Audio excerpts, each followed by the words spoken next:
প্রিয় দর্শক মণ্ডলী, আসসালামু আলাইকুম। দেশ ও দেশের বাইরে এই মুহূর্তে যে যেখান থেকে আমার অনুষ্ঠানে দেখছেন, আমি গৌদুলী সেলিম গৌদুলী কৃষি চ্যানেলের পক্ষ থেকে আপনাদের সবাইকে ধন্যবাদ জানিয়ে শুরু করছি আজকের অনুষ্ঠান। আমি আজ এসেছি পাবনা সদর উপজেলার বিল ভাদুরিয়া গ্রামে। এই বিল ভাদুরিয়া গ্রামেই রঙিন ফুলকপি চাষ করে আলোড়ন সৃষ্টি করেছেন, সারা ফেলেছেন ওমর আলী চাচা। তিনি দীর্ঘ 40 বছর যাবৎ এই ফুলকপি চাষ করে আসছেন। এবছরে তিনি শখের বসে তিনি রঙিন ফুলকপি চাষের সিদ্ধান্ত নেন এবং তিনি রঙিন ফুলকপি চাষ করে হয়েছেন সফল। বর্তমানে তার জমিতে বিভিন্ন রঙের ফুলকপি ফুটে আছে। প্রকৃতির মাঝে ফুলের সমারোহ দেখেই যে কোনো কারো মন জুড়ে যাবে। দর্শক, আমি তাই আজ এসেছি এই বিল ভাদুরিয়া গ্রামে ওমর আলী চাচার সঙ্গে কথা বলতে। আমি আপনাদের জানাবো তিনি কিভাবে এই ফুলকপি চাষ করলেন, কিভাবে এর প্রতি আগ্রহী হলেন এবং কিভাবে সফল হলেন। প্রিয় দর্শক, অবশ্যই আমাদের সঙ্গে থাকবেন। আমাদের চ্যানেল গৌদুলী কৃষি যদি ভালো লাগে অবশ্যই সাবস্ক্রাইব করবেন, লাইক কমেন্ট ও শেয়ার করে আমাদের সঙ্গে থাকবেন। আমি এখন কথা বলবো আমাদের সেই সফল রঙিন ফুলকপি চাষি ওমর আলী চাচার সঙ্গে। আসসালামু আলাইকুম। ওয়ালাইকুম আসসালাম। আচ্ছা, কেমন আছেন? আলহামদুলিল্লাহ, ভালো আছি। আচ্ছা আচ্ছা, আপনার নাম ঠিকানা বলেন। আমার নাম মোহাম্মদ ওমর আলী, গ্রাম বিলভেদরিয়া, থানা জেলা পাবনা, মালিকাছা ইউনিয়ন। আমি একজন কৃষক। আমি অনেক দিন ধরেই কবির আবাদ করি। 40 বছর আমি কবির আবাদের বয়স। দেশি ফুলকপি, তারপরে বিভিন্ন জাতের হলেগা ফুলকপি বা বাঁধাকপি, এসবগুলো আমরা আবাদ করি। 2-3 মাস আগে আমার ছেলে বললে যে একদিন আমার লাতিনরা ওই ইন্টারনেটে দেখতে লাগিয়ে, নেটে মোবাইল দেখতে লাগিয়ে তো বলতে আমার ছেলে বলে যে আব্বু দেখো নেটের মাধ্যমে ফুলকপি, রঙিন ফুলকপি দেখা যাচ্ছে। তখন আমার ছেলে হলে দেখলে, দেখার পরে বললে যে তো আমার লাতিনরা বলতে এই কবি লাগানো যায় না, আমার ছেলে বললে। ছেলে বলে যে ঠিক আছে, দেখা যাক। তখন আমার ছেলে ওই মনে করেন সব অনেক জায়গায় বিসির জোগাড় করার জন্য অনেক জায়গায় আলাপ আলোচনা করলে, করার পরে মনে করেন মাগুরায় গেল। মাগুরা যায় কৃষি অফিসারের সাথে আলাপ করলে, তো করে যে আপনি একটু বিসি দেবো, বিসি তো হাতে না আসলে আপনি কথা দিতে পারেন, এই বিসি আসতেও পারে না পারে। তখন বললে ঠিক আছে, যদি বিসি আসে তাহলে আপনি কিছু দেবো। এই কথা গড়বড় উনি আমার ছেলে চলে আসলে, আসার পরে উনি আবার ঢাকায় হলে বীজ ভাণ্ডার যোগাযোগ করলে। তো পাবনা বীজ ভাণ্ডার যোগাযোগ করার পর তো করে যে বিসি ঠিক আছে, বিসি আপনাকে দেওয়া যাবে, কিন্তু দেরি আছে। তাহলে কতদিন দেরি করলে? 1-2 মাস দেরি হবে। তখন সে বিসি দেওয়ার জন্য হলে ওই টাকা পয়সা হলে আমার এক ভাগ্নি ঢাকায় থাকে, ওনার মাধ্যমে টাকা টুকি পাঠা দেওয়ার পর হলে সে বিসি জোগাড় করি আমার 10,000 বিসি দিছিলে। 10,000 বিসি আমরা 1.5 বিঘে কইলে হয়েছে, 2,500 বিসি মারি গেছে। এবছর কয় বিঘা জমিতে? 1.5 বিঘে। 1.5 বিঘে একটু বেশি হবে, 1.5 বিঘে ধরলাম। ওই পাশেরটাও 1.5 বিঘে জমি এখন চাষ করেছে। আচ্ছা, এখানে কয় কালারের ফুলকপি চাষ করছেন? 2 কালার আর একটা সাদা, 3 কালার।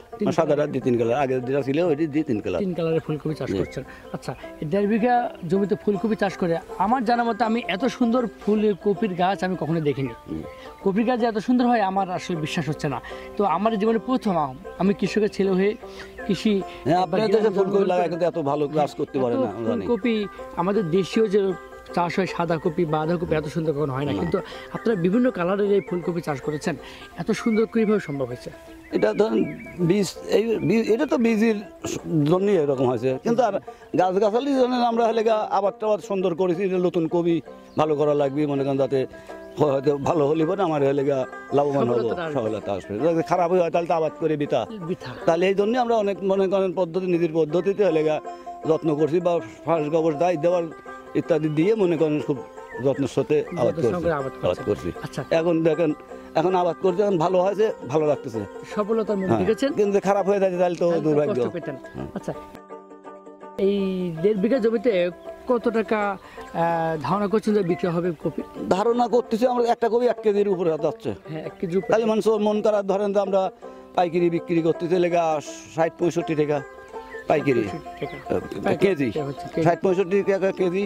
আর মনে করেন যে 2-1টা যেগুলো খারাপ আছে সেগুলো আমরা খুঁজতে মুছে বেচতেছি, ওগুলো 70-80 টাকা বিক্রি করতেছি।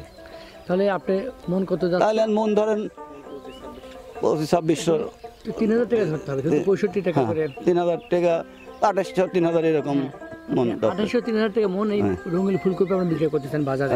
চাহিদা কেমন? চাহিদা খুব ভালো, খুব ভালো। আমরা জানি যে এই চাহিদা খুব ভালো। আপনার ওই দেশি কবির ওই সাদা কবির সাথে এই কবির স্বাদও অনেক ভালো, আমরা জানি অনেক ভালো। এই স্বাদ তো ভালো এবং এই কালার হওয়াতে এই কপিগুলো পুষ্টিগুণ বেশি থাকে আমাদের পুষ্টিগুণ, সাধারণ কপি জি, চেয়ে। জি, জি। এজন্য মানুষের চাহিদাটাও তো বেশি হওয়ার বেশি হওয়ার কথা। একদিকে যেহেতু রঙিন ফুলকপি, অন্যদিকে পুষ্টি বেশি, এজন্য মানুষের চাহিদা বেশি। শেষ নেই। শেষ নেই। সবাই- আপনারা কেমন সাড়া পাচ্ছেন? হ্যাঁ, খুব ভালো সারা পাচ্ছি। যে কারা নিয়ে যায়, কোনো ব্যবসায়ী নিয়ে যায় না, নাকি আপনারা আমরা বাজারে বিক্রি করেন? এখানে সিংহের বাজারে নিয়ে যাই, ধরেন নিয়ে গেলে তো 5 মন নিয়ে গেলে বিক্রি হয়, তো 5 মন নিলে তো আমরা নিই নি। আমরা অল্প করে যাই, মানে একদিনে দিয়ে বাজার ভরে দিলে পরে তারা তো বেশি উঠা লাগবে, এত দামের কবি, ওই জন্য দিতে চাই 8 মন, তাক দিই 10 কেজি। তোমরা এই বেঁচে লো, আবার কালকে নেবে, ঠিক আছে।